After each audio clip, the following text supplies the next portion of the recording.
কোনগৰাকী ব্যক্তিক ভাৰতৰ লৌহ পুৰুষ হিচাপে গণ্য কৰা হয়? উত্তৰ চৰ্দাৰ বল্লভভাই পেটেল।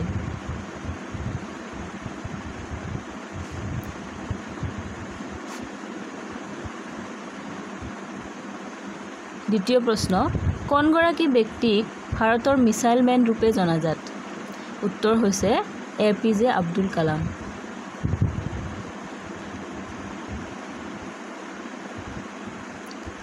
তৃতীয় প্ৰশ্ন, নিম্নলিখিত সমূহৰ কোনটো কম্পিউটাৰ ষ্ট'ৰেজ বা মেমৰিৰ সৰ্ববৃহৎ একক? টেৰাবাইট।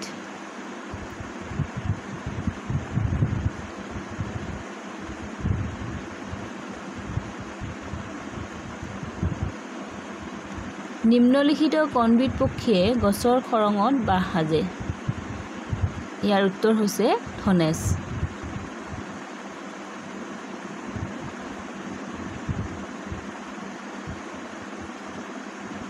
নিম্নলিখিত কোনটো ভাৰতবৰ্ষৰ ৰাষ্ট্ৰীয় পশু?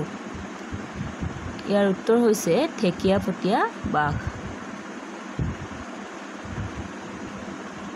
ৰাজ তৰংগণীৰ ৰচয়িতা কোন আছিল? ইয়াৰ উত্তৰ হৈছে কলহান।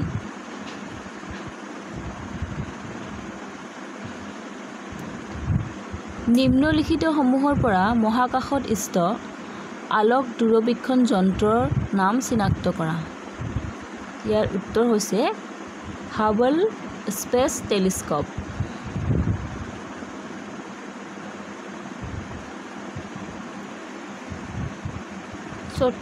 শৰাইঘাটৰ ৰণ লাচিত বৰফুকন আৰু দেশৰ মাজত হৈছিল। ইয়াৰ উত্তৰ হ'ব ৰামসিংহৰ মাজত হৈছিল।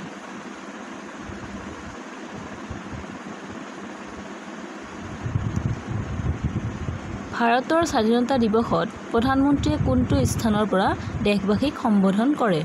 ইয়াৰ উত্তৰ হৈছে লালকিল্লা।